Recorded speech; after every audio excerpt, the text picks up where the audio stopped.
Have you ever begged for the love of someone who runs the moment you get close? Stop. Because here's the truth. The more you chase, the faster they run. But when you act like a king, rooted, calm, in control, they either rise to meet you or disappear. And both outcomes are a win. Avoidant people aren't cruel. They're terrified of intimacy, of losing control, of being seen. But here's the catch. The moment you try to heal them with your love, they vanish. Why? Because neediness, no matter how loving, feels like a threat to them. So what do? You become royal, not arrogant, royal. You adopt the posture, mindset, and energy of someone who doesn't chase, doesn't beg, and doesn't shrink. Why? Because the king never runs after the court. He is the court. When you're dealing with an avoidant person, someone who instinctively pulls away when things start to get emotionally close, one of the most important skills you can develop is emotional regulation. It's easy to get swept up in their unpredictable patterns, hot one moment, distant the next. You begin reacting to every move they make, texting more when they go quiet, over-explaining yourself when they seem cold, doubting your worth when they pull away. That's how you lose the frame. That's how you shift from being the king to becoming the court jester, constantly trying to entertain, please, and fix what was never yours to fix. Emotional regulation is about mastering your inner world, regardless of what's happening around you. When the avoidant pulls back, your nervous system will scream at you to do something. You'll feel the urge to call, to explain, to chase clarity. But that impulse, though deeply human, is a trap. It's not just about avoiding embarrassment or preserving pride. It's about preserving your power. The one who reacts first is almost always the one who loses leverage. That doesn't mean you play games or ignore or people out of spite. It means you pause, you breathe, you assess, you choose your next move instead of letting fear or anxiety choose it for you. When you regulate instead of react, you send a signal, not just to the other person, but to yourself. You're telling your subconscious mind, I am safe within myself. I don't need external approval to feel whole. That internal message becomes external energy, and that energy is what people respond to most. Avoidants, in particular, are hypersensitive to neediness, not because they're cruel, but because closeness often equals danger in their emotional blueprint. They didn't learn that love is safe. They learned that love is pressure. So when you come in with intensity, they perceive it as a threat, even if your intentions are pure. That's why emotional regulation is your sharpest weapon. It disarms their defenses without saying a word. Let's break this down practically. Say you've been seeing someone who's avoidant. You have a deep, meaningful weekend together. It feels like real connection. But 2 days later, they start pulling back, slower replies, less warmth, emotional distance. Your instinct is to panic. You go through the text thread. You wonder if you said something wrong. You start thinking about what you can say to bring the closeness back. Stop. Right there. That is the moment to regulate. Instead of reacting, notice the feeling. Maybe it's fear of abandonment. Maybe it's rejection. Maybe it's anger. Don't run from it. Sit with it. Breathe through it. Let it pass like a wave. You don't text them anything new. You don't double message. You don't send a novel explaining how you feel. You simply hold the line. Your line. This doesn't mean you're cold. It means you're self-led. Later, when the moment is calm and you're no longer emotionally hijacked, you can express yourself if needed from a place of clarity, but desperation. That's what kings do. They don't shout over the noise. They speak once and it's heard. Because it's not just the words, they carry the weight of emotional mastery behind them. When you stop reacting, the entire dynamic shifts. The avoidant, who's used to being chased, starts to feel the absence of that chase. And in that stillness, they're forced to confront something they rarely do, their own avoidance. Maybe they lean in, maybe they don't. But either way, you've won because you stayed in your power. And that's what being royal truly means. Being unavailable to disrespect means you have trained yourself to walk away, not in anger, not to punish, but because your standards are not negotiable. This principle isn't about ego or trying to control someone else's behavior. It's about knowing your value so deeply that anything less than respect feels foreign, even uncomfortable. When you're engaging with someone who shows avoidant behaviors, disrespect doesn't always look loud or obvious. It's often subtle. Long silences after emotional intimacy, half-hearted replies, pulling away without explanation, or showing up only when it's convenient for them. If you don't hold a solid internal boundary, you'll find yourself making excuses for their behavior, tolerating breadcrumbs, and labeling inconsistency as emotional unavailability instead of what it really is, a form of disrespect. The key here is this: you train people how to treat you. If you keep showing up when you're being sidelined, you reinforce the idea that they can have access to you without offering presence, clarity, or commitment. You don't need to argue about it. You don't need to start long, emotional conversations about how you deserve better. In fact, avoidants often shut down in the face of emotional demands, even if they're valid. Instead, you need to do something far more powerful. Withdraw your access. You don't chase, you don't plead, and you don't try to decode them. You simply stop showing up where you're not respected. There is immense dignity in silent absence. When someone soared, it disrespects your emotional needs by giving you inconsistent attention, by going cold after closeness, by deflecting conversations that matter. You communicate your boundaries not through words, but through your absence. Not everyone deserves an explanation. Some people just need to experience the silence your standards create. You become unavailable, not out of punishment, but out of self-respect. That energy hits differently. When you're unavailable to disrespect, you're not threatened by temporary loneliness. You're not shaken by silence. You don't make your standards flexible just because someone's behavior is. You understand that walking away is sometimes the highest form of self-protection and the clearest signal of self-worth. This doesn't mean you're rigid or closed off. It means you're intentional about who gets access to your softness, your time, and your emotional energy. Avoidants often return when they feel you've stopped waiting. They sense the shift. But when they do, your job is not to fall back into the old pattern. It's to observe. Are they showing up differently? Is the energy aligned now? Or are they simply responding to the loss of your attention, not the loss of you? When you're truly unavailable to disrespect, you don't confuse breadcrumbs with effort. You don't romanticize the return. You assess it carefully, with clarity. People will always test your boundaries, some consciously, some unconsciously. The avoidant does it by distancing, withholding, and pulling back to see if you'll chase. Don't.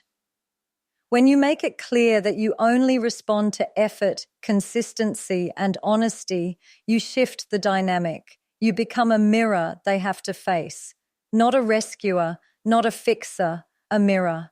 And if they can't meet that reflection, they fade away. Not because you pushed them, but because your energy no longer made space for confusion. And that's the whole point. Being unavailable to disrespect doesn't require a loud declaration. It requires a quiet refusal to lower your standards. No explanations, no drama. Just a calm, consistent withdrawal from anything that doesn't align with your worth. That's not harsh, it's royal. When someone with avoidant tendencies pulls away, it's natural to think, what did I do wrong? You begin to question yourself. You wonder if you were too much, too needy, too emotional. And that's where the trap begins, because the moment you start personalizing their distance, you lose the clarity that protects your self-worth. The third keynote, don't personalize the distance, is about understanding that avoidant behavior is not a reflection of your value, but of their inner wiring. Their patterns are shaped by fear, not your actions. You can be kind, present, emotionally available, and they may still withdraw. That withdrawal says more about their discomfort with intimacy than it does about you. Avoidants often grew up in environments where closeness was either overwhelming, inconsistent, or dangerous. As a result, connection triggers anxiety for them. When things get too close, they feel a subconscious need to retreat, not because you're wrong for loving them, but because love feels unsafe. If you personalize that distance, you'll keep trying to prove that you're safe, worthy, or not like the others. You'll fall into the cycle of over-explaining, over-giving, and over-functioning, trying to earn a level of connection that was never about you in the first place.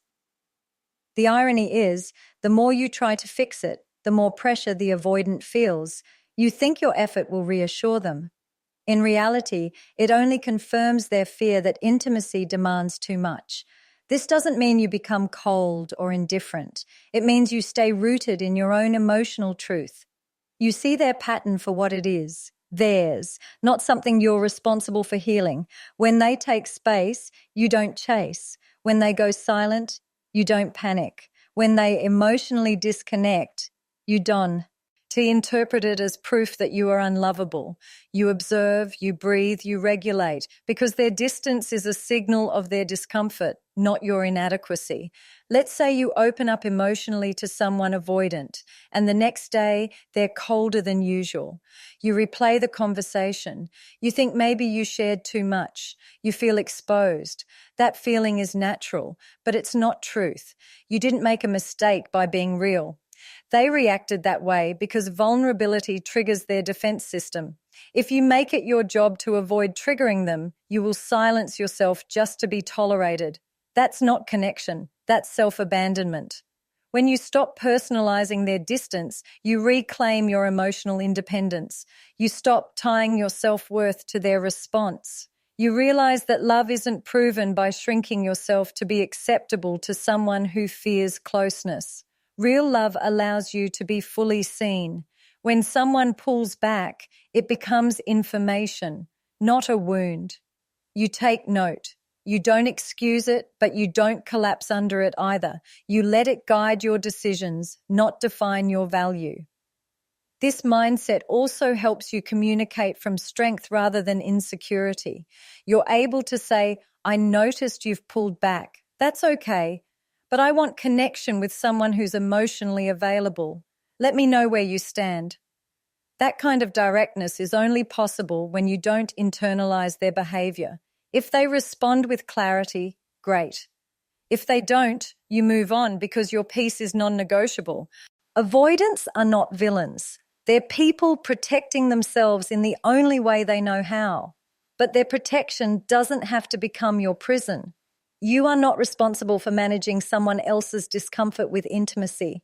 You are responsible for honoring yourself. And when you stop personalizing their avoidance, you free yourself from emotional dependency. You stop taking it as rejection and you start seeing it as redirection, away from confusion and toward clarity. That's not detachment, it's emotional maturity, and it's the foundation of every powerful, self-led connection. Rewarding closeness, not chaos, is one of the most crucial shifts you can make when engaging with an avoidant partner, or anyone for that matter. Many people fall into the trap of reacting more to instability than to genuine connection. They become so emotionally conditioned to the ups and downs of inconsistent behavior that they subconsciously start associating love with anxiety, attention with unpredictability, and closeness with intensity. But this creates a damaging pattern. The more chaos someone brings, the more emotional energy you give them. Meanwhile, stable, calm connection starts to feel boring or less valuable. That's where you start losing yourself. Avoidants are often drawn to the intensity of the chase, the drama of disconnection and reconnection, and the false safety of emotional distance. If you reward that behavior by giving more energy when they pull away, you reinforce the very pattern you're trying to break. You teach them that the more they retreat, the more you will try to bring them back. And over time, you condition yourself to respond to abandonment, not affection. That's why this keynote matters so deeply. You have to flip the reward system. Stop feeding emotional energy into chaos. Start giving your presence, attention, and warmth only when consistency and closeness are on the table. This doesn't mean you play games or emotionally manipulate. It means you become intentional. When they're distant or avoidant, you don't punish them. You just pull your energy back. You respond with calm neutrality. No chasing, no over-explaining, no emotional speeches. You match the level of engagement they offer. If they come closer, genuinely, consistently, you show up fully. You engage, you invest, and you allow connection to deepen, but only when it's safe and mutual. That's how you teach people how to relate to you. Think of it like training the nervous system, yours and theirs. If you keep showing emotional availability in response to withdrawal, you create a pattern where distance equals attention. That's chaos, and it's addicting. But when you begin to reward genuine closeness instead, through affection, time, openness, they start to associate connection with positive outcomes. You're no longer reinforcing dysfunction, you're reinforcing growth. And if they can't meet you there, you don't try to drag them, you let go. Many people fear this shift because they confuse withholding energy with being cold. But it's not cold, it's clear. Emotional availability is a privilege, not a gift you give unconditionally to someone who is inconsistent. Your warmth is a response to safety, not a currency you use to negotiate love. You're not trying to win them over. You're allowing them to earn access to the deeper parts of you through behavior, not potential. This is especially important when re-engagement happens. Avoidants often come back after pulling away. That's the test. Do you let them back in at full capacity just because they reappear? Or do you watch what they're really bringing to the table? Many people confuse the return with effort, but returning is not closeness, it's just proximity. Closeness requires presence, vulnerability, and reliability. If those things aren't there, don't open the gates of emotional intimacy. You can be kind, you can be warm, but you don't go deep unless they meet you there. So next time they pull away and then pop back in with a casual message or light flirtation, ask yourself, are they showing real closeness, or is this just another loop of chaos? And more importantly, are you willing to break the pattern by not feeding it? Because the moment you stop rewarding inconsistency, you stop participating in your own emotional erosion. You start building something stronger, more stable, and most of all, worthy of the version of you who finally stopped romanticizing emotional confusion. Leading the relationship energy means you no longer wait to be chosen, validated, or led by someone who doesn't even know how to lead themselves. Instead, you step into emotional authority. You take responsibility for the tone, boundaries, and direction of the connection, not by controlling the other person, but by regulating yourself and setting a standard. This is especially important when dealing with someone who is avoidant, because avoidants tend to follow the energy in the room. If you're anxious, reactive, or uncertain, they pull further away. But if you remain grounded, calm, and self-assured, they either match your energy or fade out, and either outcome reveals the truth. In every relationship, someone sets the pace, someone sets the emotional tone. That role often defaults to the more regulated partner, the one who isn't easily thrown off balance. When you lead the relationship energy, you don't beg for consistency, you embody it. You don't explain your boundaries, you live them. Your presence communicates more than your words ever could. And in that calm, non-reactive energy, the avoidant either feels safe enough to come forward or they disqualify themselves. That's the beauty of leadership. It filters. Most people lose themselves in relationships because they're waiting for the other person to give them a signal, to define things, to initiate closeness, to take emotional risks.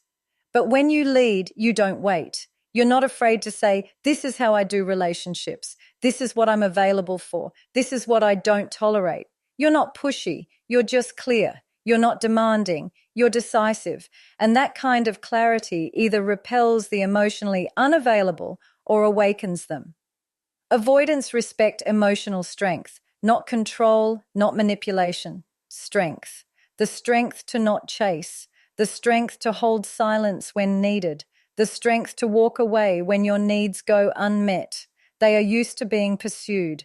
When you lead with stillness instead of panic, with boundaries instead of begging, you disrupt their pattern. And in that disruption, a window opens, either for growth or for exit. But you don't need to force either. You just hold your line. This doesn't mean you never show vulnerability or softness. In fact, great leaders know how to be soft with structure. You express your needs clearly. You allow intimacy, but you don't sacrifice your peace to maintain it. For example, if someone starts acting inconsistent, you don't interrogate or chase. You say something like, I've noticed a shift in energy. I value connection that feels consistent and open. If that's not where you are, that's okay, but I won't continue in something uncertain. That is leading with clarity. That is emotional maturity. People often assume leadership means doing more, initiating every text, driving every conversation. That's not what this is. Sometimes leading the energy means doing less. It means removing yourself from emotional chaos, not entertaining low-effort behavior, and refusing to engage in cycles that go nowhere. You lead by example, by the way you live, respond, and protect your emotional space. You don't need to win someone over. You simply remain rooted in your standards long enough for the wrong people to exit and the right ones to recognize your value. This keynote is not about power over the other person. It's about power with yourself. When you lead the relationship energy, you are no longer emotionally outsourced. You don't let someone's avoidance dictate your self-worth or your next move. You respond instead of react. You decide instead of hoping, and in doing so, you reclaim the most important truth in any relationship. You are the prize, not because of ego, but because of the energy you bring, calm, clear, consistent, and completely unwilling to betray yourself just to keep someone else comfortable. That is leadership. That is royalty. If you want to be treated like royalty, act like it, not through ego, but through energy. Hold your ground, own your worth, and remember, the person who is hardest to lose is the one who would never beg to be chosen. Act like a king, and only those worthy will dare sit beside you.